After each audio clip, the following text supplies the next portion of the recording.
Hello, everyone. Welcome to our Safe Routes to School grant workshop for the grant years for 2025 and 2026. My name is Heidi Manlove.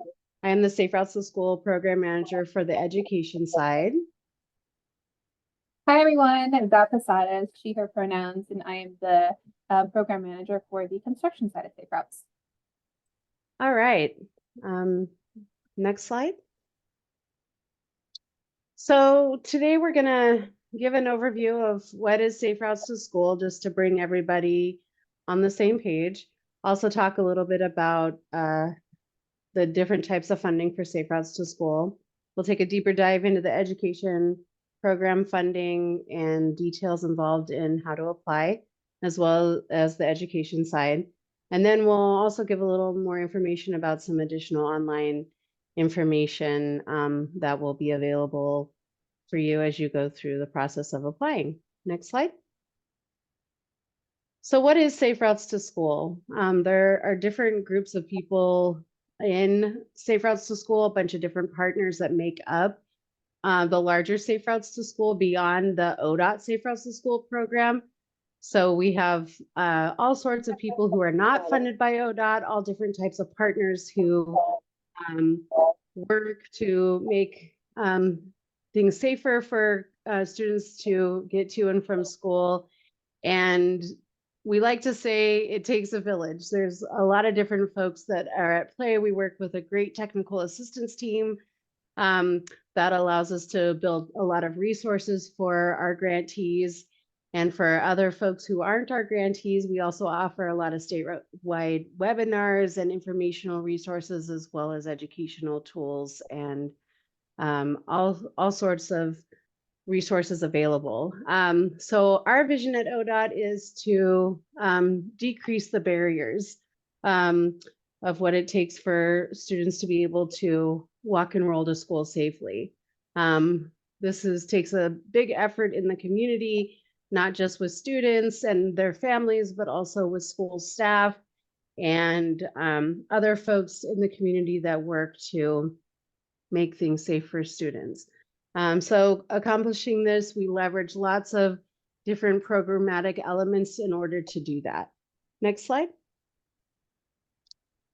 So a little bit about our Safe Routes to School funding. Like I mentioned, I'm the education program manager and Zhao is the construction program manager. We work in different divisions within ODOT, but we are both holistically making up one large ODOT program. And so we emphasize the holistic view of this, mainly to emphasize that education and construction together play a strong role in making Safe Routes to School more effective.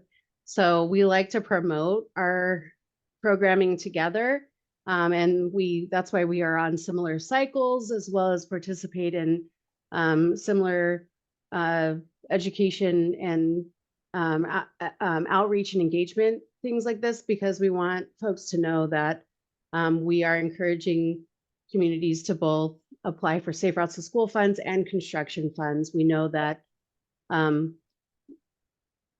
let's say sidewalks being built can be effective. They can be even more effective when you have education around it and get community engagement. So having two of those pieces make it more holistic. So just a little information about the education programming. This is all federally funded. It comes out of my office, the Transportation Safety Office out of the DMV.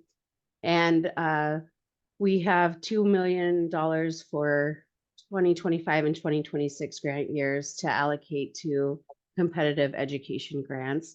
And then the construction side uses state funds coming out of the Keep Oregon Moving Act that gives us 15 million annually or 30 million for these 2 grant years coming up to allocate towards infrastructure projects. Next slide. So breaking down the program over a 2-year cycle, the construction grant funds, the largest portion goes to the construction grant. So this is 26 million to basically build street safety projects.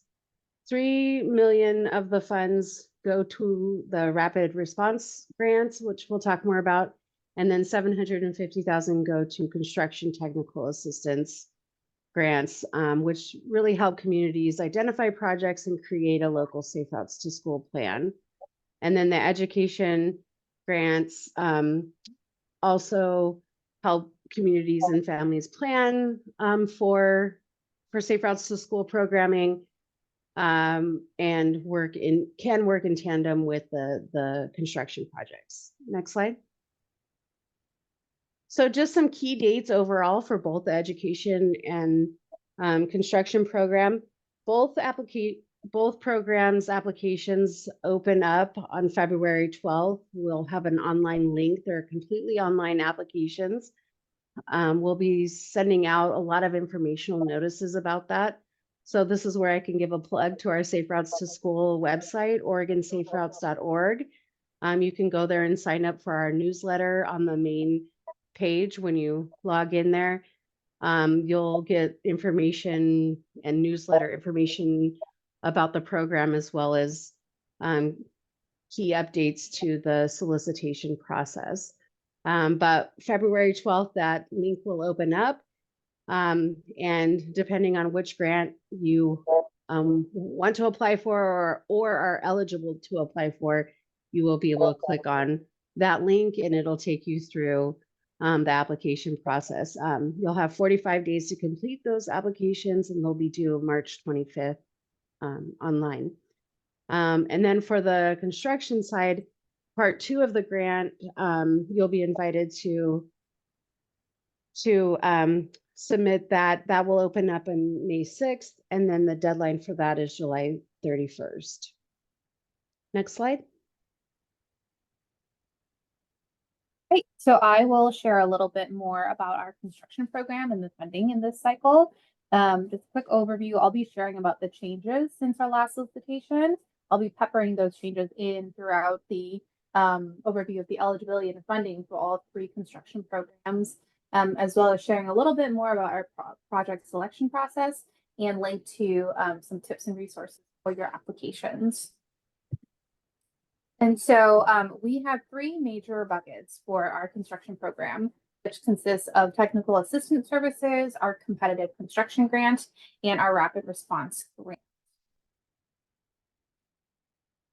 Just wanted to share a quick few dates about the when these grants will be awarded. If you're curious about that, for the technical assistance service, those will be awarded in spring and summer of 2024, so just later this year. For the competitive construction grants, those will be awarded in winter 2024 through spring of 2025. And for our rapid response program, that is ongoing. So some quick changes since our last solicitation, which I'll dig into more throughout the presentation. We've changed our low income metric, as well as expanded definition for small communities, and updated the construction technical assistance programs. We've also expanded project distance eligibility and school type, as well as raised award maximum from $2 million to $3 million. And I'm super excited to share that we have also reduced our cash match on the construction side. And throughout the presentation, these new changes will be indicated through these green arrows. So who can apply for our funding?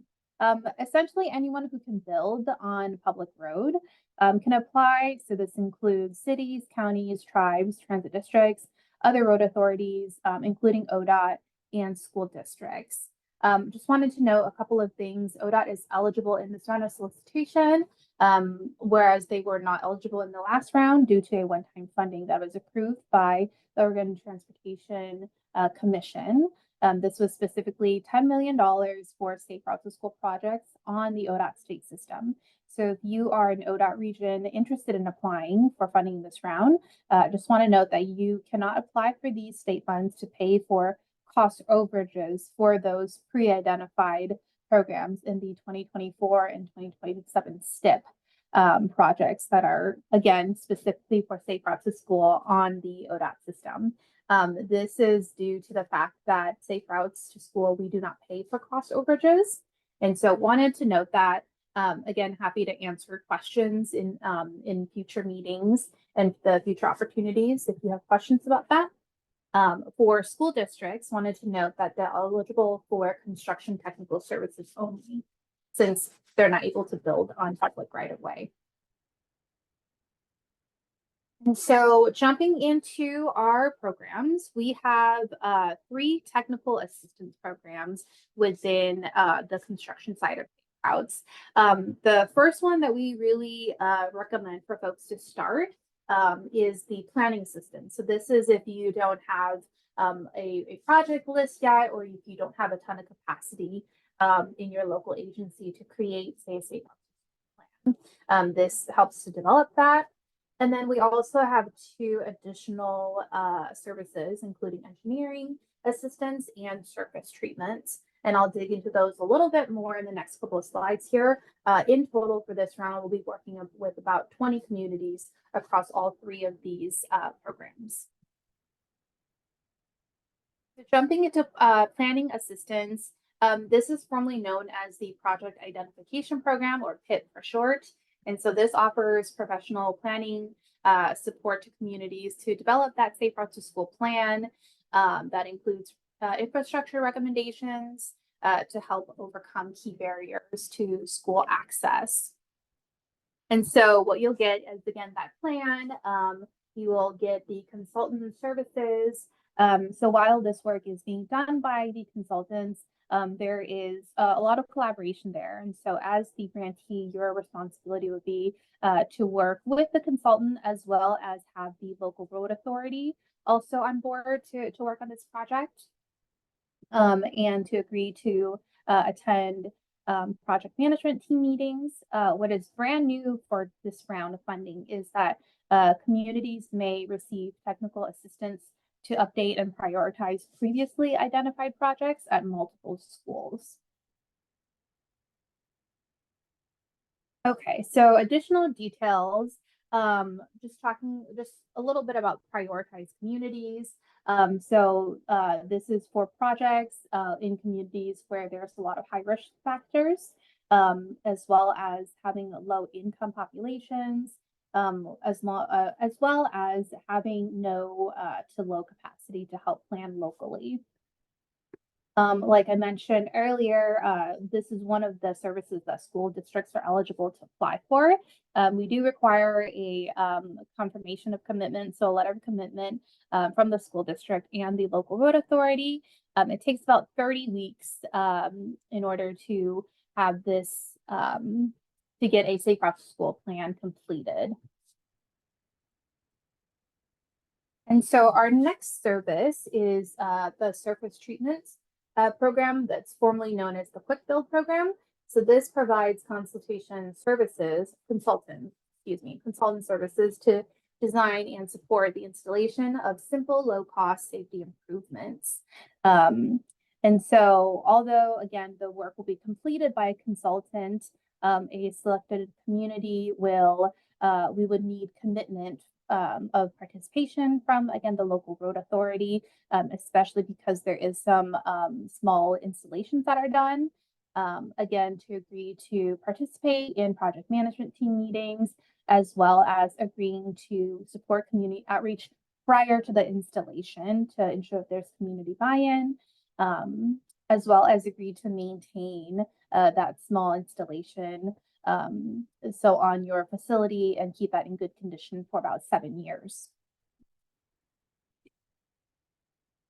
Again, prioritize communities, very similar to our previous service program. What is different for this one is that we would like for grantees to be previous participants of the Planning Assistance Program, or what was known as PIP, or have a similar planning effort for the project that you are requesting funding for, with a similar public involvement process. We also want to note that these projects should not require ADA upgrades or utility locating, as well as having the applicant or the agency that is a part of this project to have them be the owners of their right of way. And so, for example, we wouldn't be able to work with a city to deliver surface treatment projects if it is, say, a county or a state road. We would need the authority, obviously permission from that local road authority.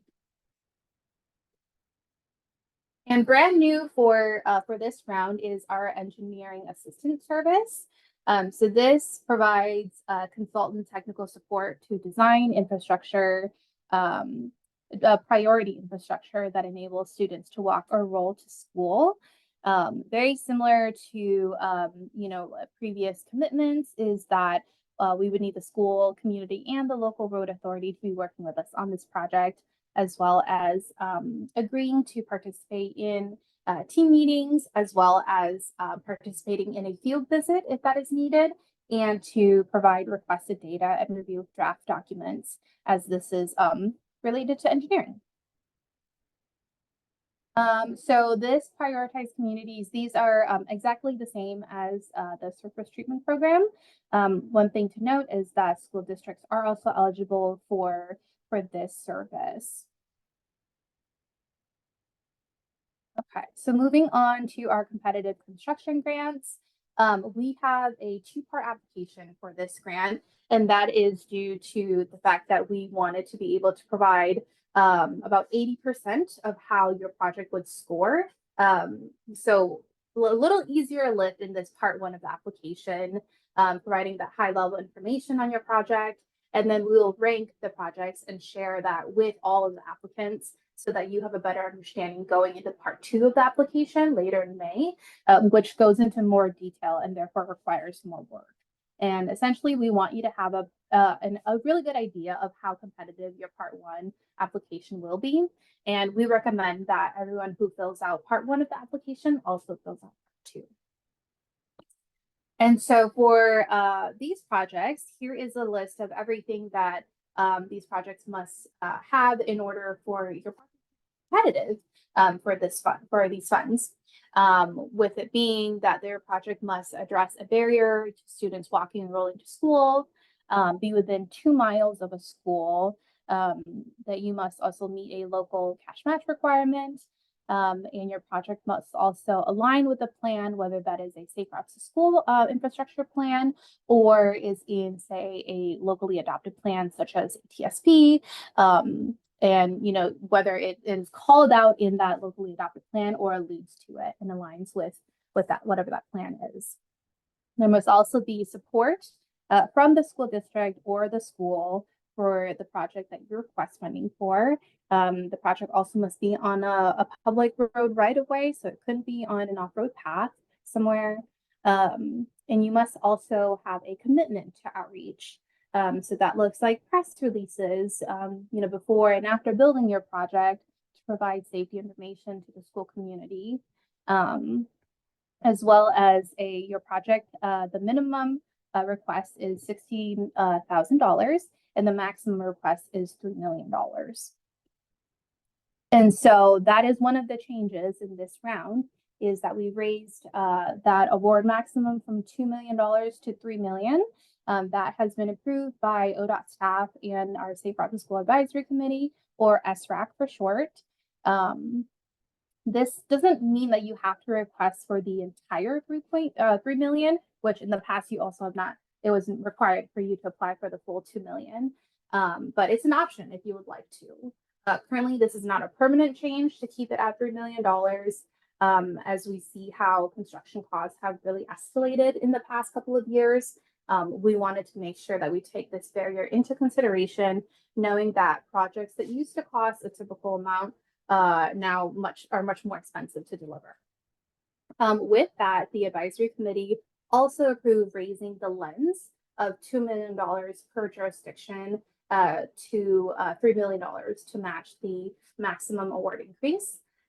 This means that each entity that applies for funding may not receive over $3 million in project funds, as sometimes one entity submits multiple applications for multiple projects in one solicitation cycle. And so sharing some examples of our projects, this is not fully encompassing since there are so many different types of projects. But some that would be eligible are projects that help with crossing the street. And so marked crosswalks, looking at rapid flashing beacons, as well as pedestrian and bike signalized intersection improvements and raised crosswalks. Also projects that help with walking along the street. And so sidewalks, paved paths, alternate walkways, as well as projects that help with other things like lighting or creative street design, as well as slowing down traffic and speed zones. So looking at installing speed bumps and tables. We don't fund a lot of paving. We do for smaller things that may be required, like curb and gutter, but this is not a program that funds paving at a large scale. So one finished project example from Lane County, this finished 3, where there was an installation of sidewalks, crosswalks, a rapid flashing beacon, as well as a pedestrian. And so there is a cash match that is required that awardees have to meet. The definition of that is cash match is actual funds provided by the applicant that are reasonable, necessary, and directly related to the project and provided and funded by the applicant. So these actual funds may be considered up to 5 years prior to the project application deadline. So what that means is, for example, if you build a sidewalk near a school, say 2 years ago, and now you want to build crossing enhancements, you can potentially use the cost spent on that sidewalk project as your match for, say, the crossing enhancement that you want to build. Education and outreach efforts at the school do not constitute as cash match. And so more on that, there is a cash match of at least 40% of the total project's costs. The majority of our grantees are actually eligible for a match reduction. And I'm super excited to share that for this round, what is new is that match is now 10.27%. When one of the following conditions apply, or if 0% if multiple apply. And so those conditions are whether the school is located in a city with population of 25,000 or fewer. Again, quick note, what's brand new there is that we've expanded from 5,000 populations of 5,000 or less. It is now 25,000 or less to allow for more cities, small cities and small communities to be competitive for these funds. Moving on to the additional conditions, if your project reduces hazards within a priority safety corridor, I will define what a priority safety corridor is in a couple of slides, as well as if the school site qualifies as a Title I school. So that's a school where 40% or more of the students are low income. A couple of tips for cash match. Looking at, again, like the example I just mentioned earlier, defining a larger project for funding for a portion of the project that you are requesting for. These funds can be matched by local, state, or federal funds. If you need additional support around meeting that cash match requirement, the Oregon Transportation Infrastructure Bank is a really great way to borrow funding at a really low interest rate to use as your cash match. There are 2 additional programs that we would recommend looking at. One is from the Housing and Urban Development, as well as looking at USDA Road Development grants. And so defining the priority safety corridor, the priority safety corridor is where your project is in an area with high crash risk factors. So this is either the posted sign is, the posted speed actually is 40 miles or greater, or there are 2 or more of the following that exist that would qualify your project to be in a priority safety corridor, which includes a speed limit that is 30 miles per hour or greater. More than 2 lanes is that currently exists, or there is a current crossing distance that is greater than 30 feet. If your annual average daily traffic is 12,000 or greater, or if there is a demonstrated history of crashes related to school traffic. And so our final grant is our rapid response grant. There is a maximum of $500,000 that you can apply for. The eligibility for this is the same as the construction program, but essentially this is on a rolling application. There has to be at least one of these criteria that's listed here that is present in your project for it to be eligible. The first one being that it's a timely opportunity. So an example of that is that there were fires in the city of Phoenix a few years back where they were rebuilding pedestrian infrastructure. So there was a timely opportunity to help build enhanced ped and bike safety improvements near the school. And it wasn't, you couldn't have planned for that. They couldn't have planned for the fires in Phoenix. The other one being that there is an urgent safety need. If there is a serious pedestrian or bicyclist crash or fatality near a school, we can help provide funds to build something at that location to make it safer. And so I just wanted to share an example of a rapid response project.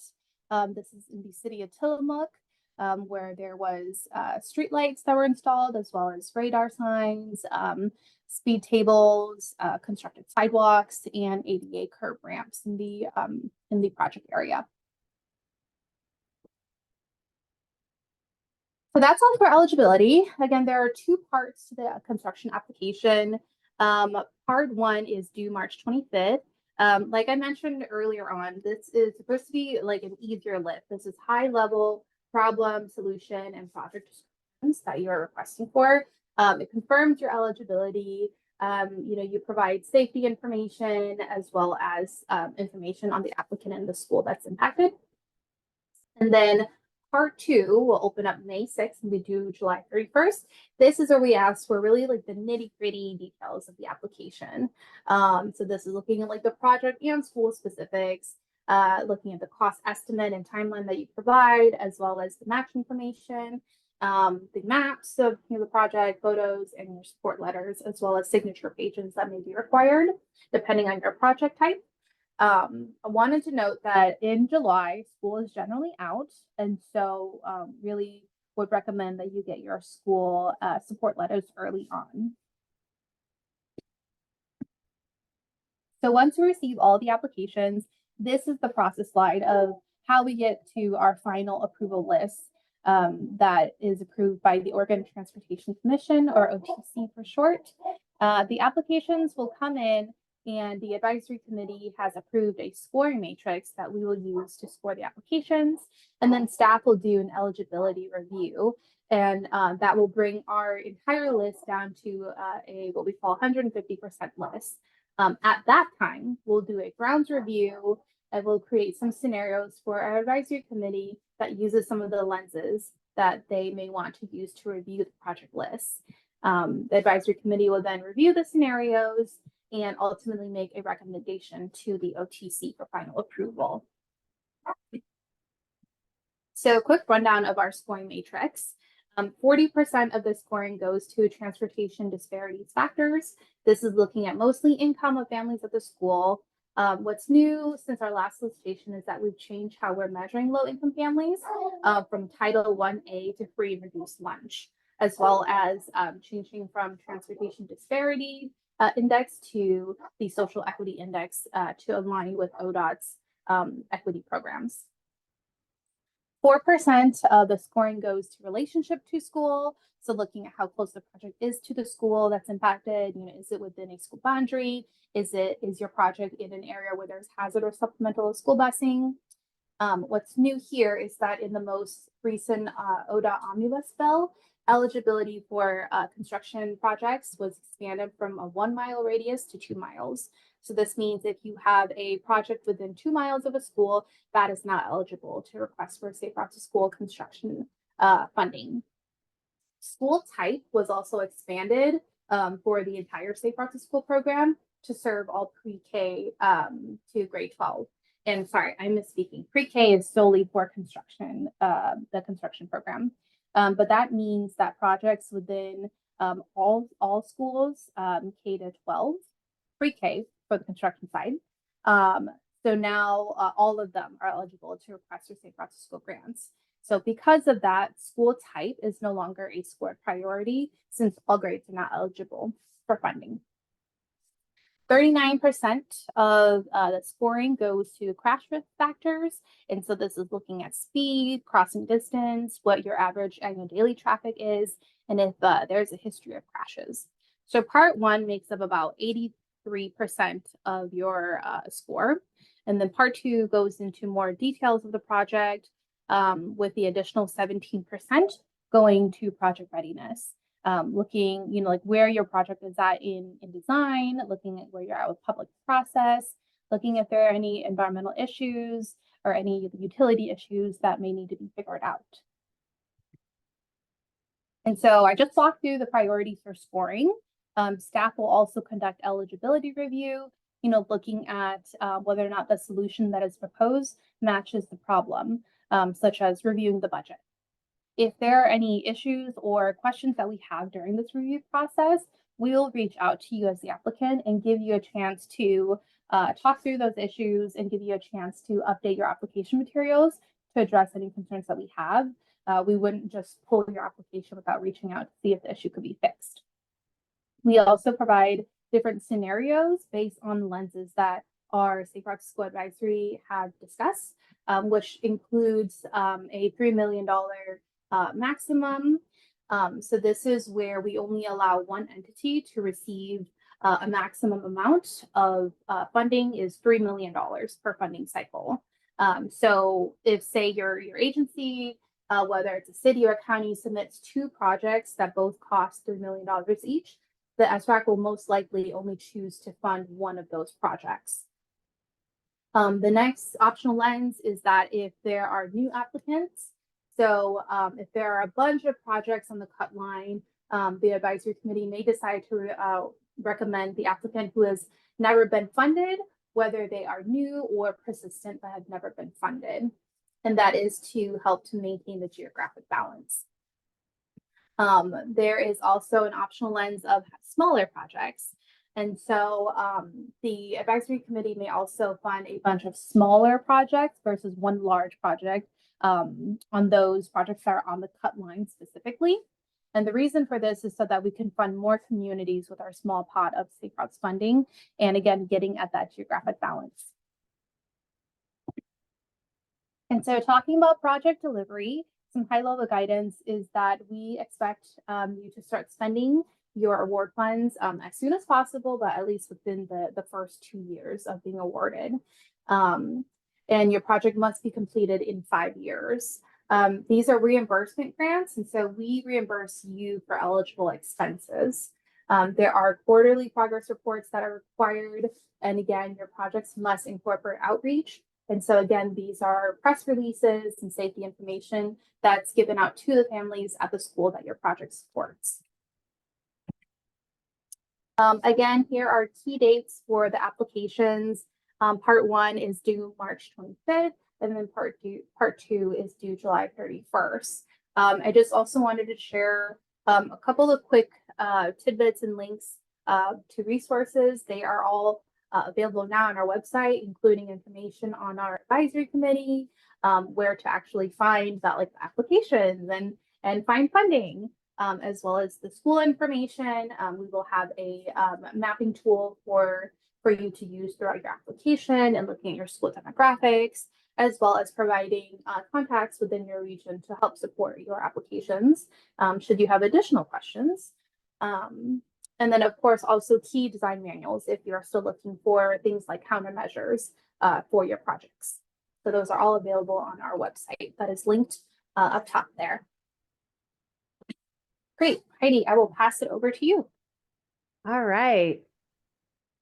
Hi, everyone. If you're just tuning in to this portion of the webinar, I am the Safe Routes to School Program Manager at ODOT for the Education Grants Program. Next slide.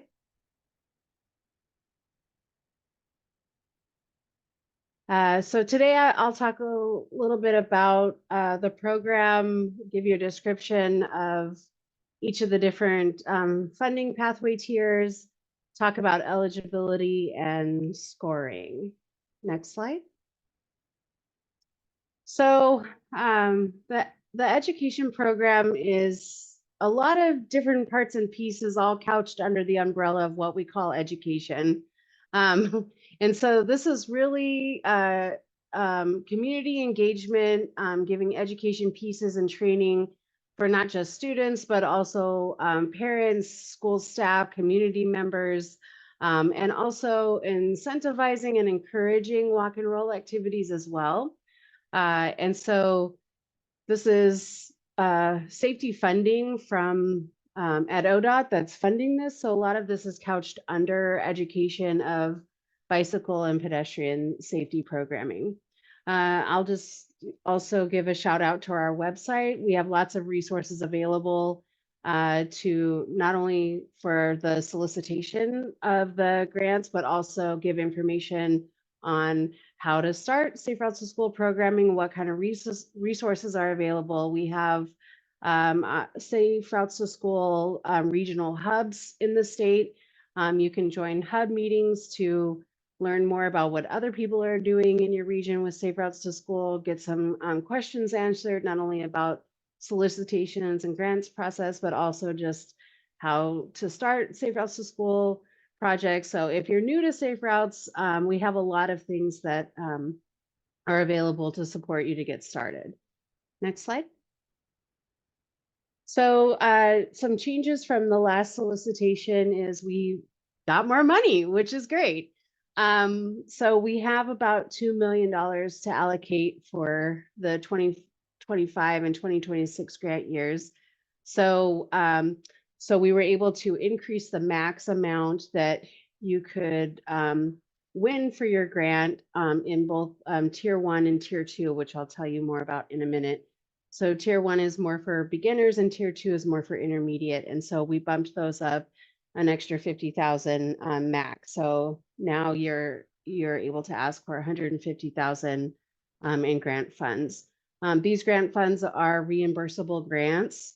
And then for Tier 3, the $50,000 max stays the same, and these are for more advanced programs. Next slide.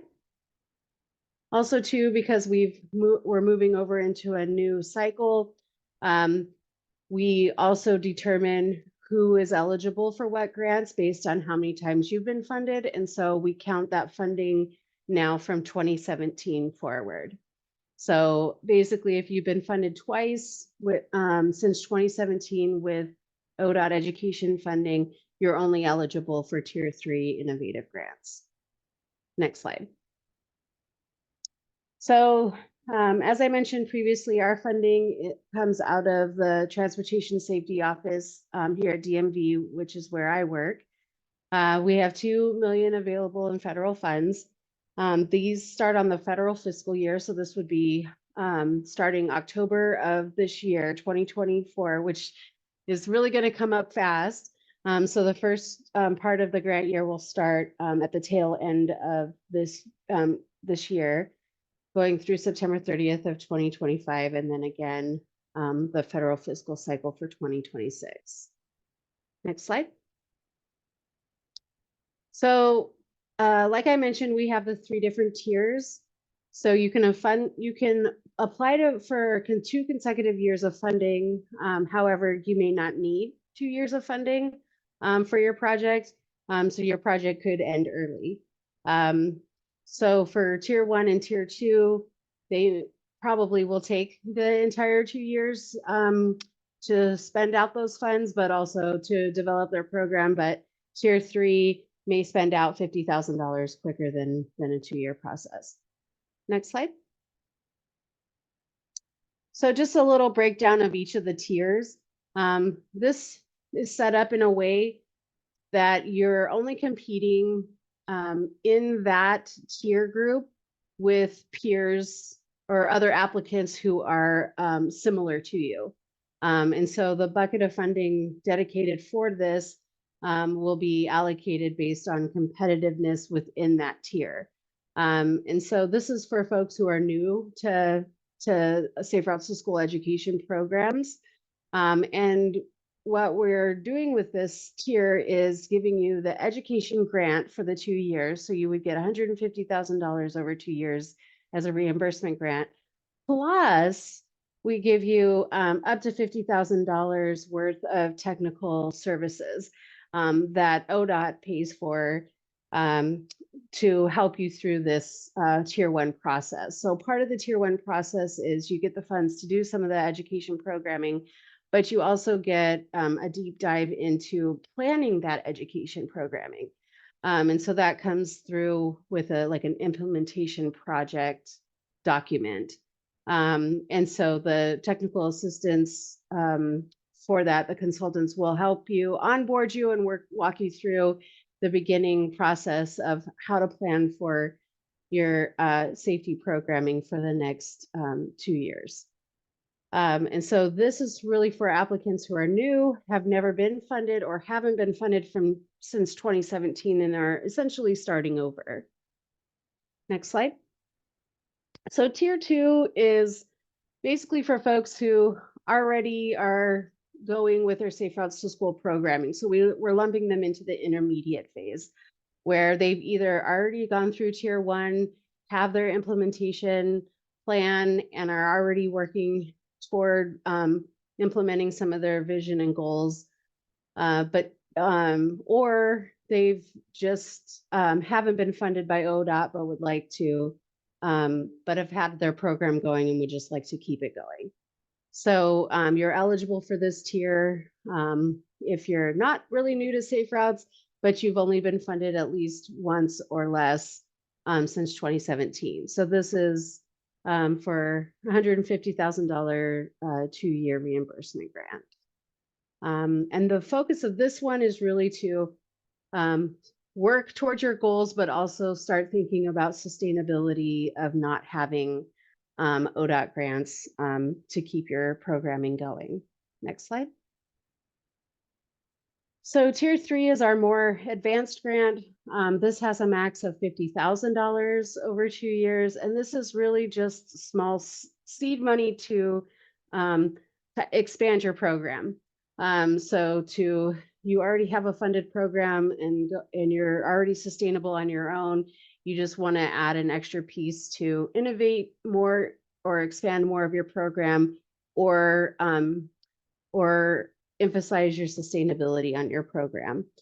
This is also for applicants who have been funded from ODOT Safe Routes to School education programming twice or more since 2017. Okay, next slide. So the match on this is a 12% match. This can be a hard match or an in-kind match. So in-kind match are goods and services. Oftentimes volunteer time is an example that can contribute to this match, as well as donated incentives or any other collaborative project goods or services, such as donation of an event space. That can be listed as an in-kind match. Next slide. So the folks who are eligible to apply are school districts, also education service districts, and also local governments. This could be cities, counties, transit districts, MPOs. We also, tribes are also eligible to apply, and so are nonprofits. All of the 3 local governments, tribes, and nonprofits would need to have whichever school they want to service. With this education programming, they would have to have the school buy-in and agreement as a partner to this project in order to be eligible. Next slide. So the priorities for this application cycle hasn't changed from previous. Equity rises to the top with education programming. This is evident from our scoring process, which I'll be going over shortly. Safety is another large component for the education programming. A lot of safety education training happens with coordinators to students and families and schools and communities.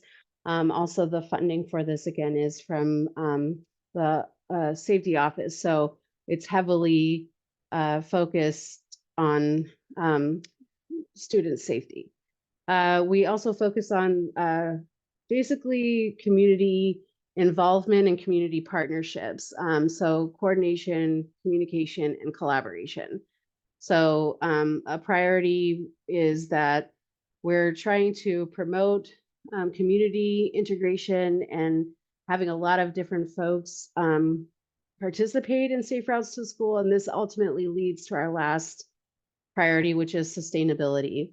We put so much effort and emphasis into Safe Routes to School programming and investment. And so our focus is to not only do all the really fun things like walk and roll events with kiddos and walking school buses and doing bike events, but also thinking about the longer vision, the long-term sustainability of these projects. Next slide. So in thinking about the scoring criteria, because each tier is created for different types of projects, each score is going to have a different breakdown, or each tier is going to have a different breakdown of the score. But across the board, the social equity index is the 40%, and this is similar as to the construction grants. So after the 40% for tier 1, the highest percentage of the score goes to the need for the program. So you'll receive higher points the higher need that you have for the program. And this is calculated from various questions about funding and if you have Safe Routes to School programming in your community. Also a focus on just having other key partners as part of that sustainability building piece. And then we have to make sure that you have some dedicated staff time to work with our consultant and get started on this. Next slide. So the score so for scoring tier 2 grants, beyond the social equity index, the focus is really if the applicant has a dedicated staff time to really put some effort into this education grant. We know that education grants work best when you have a coordinator and a designated staff time in order to complete the goals, do the coordination, and get the project going to a sustainable model. And so also a part of that sustainability is demonstrating a strong vision and plan for goals. So this tier will be expected to really explain what their goals are, what they intend to do, how they intend to do it, and outline how they'll use all of this to be sustainable. So since this is kind of intermediate, the real focus is on those visions and how you're gonna get to that end goal. Next slide. And so tier 3 is for the more advanced programs. And these were really focused on an increased percentage of like, or a higher percentage focused on the goals and your vision and how the innovation helps you to get to that, to complete that vision or complete those goals. So you'll really have to demonstrate a sustainability plan of how this innovation gets you to that end goal and how your innovation will increase your equitable access to folks in your community. So that is the percentage breakdown of each of the scoring. The scoring matrices will be posted on our website for you to look at under the education application information. Next slide.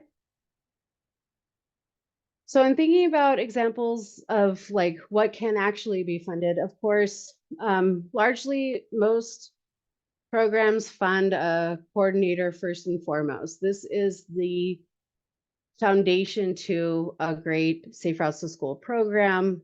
Having a dedicated staff person can really coordinate all the efforts with all the partners, as well as the implementation plan, the goals, and thinking about sustainability, working with all different partners, also completing education training, setting up events for the community. And this can include things like data gathering, analysis, evaluation. You can also use these funds to get promotional and educational materials and incentives, and also just do basic things like printing banners for your events. Next slide. So these lists are not exhaustive of what we can and can't fund, but it just gives you an idea of the types of things that are not eligible for this type of funding.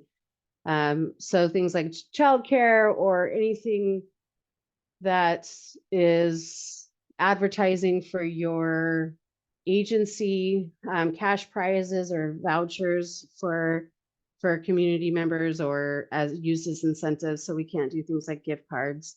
We can't buy furniture for your agency or sponsor any lobbying for Safe Routes to School efforts.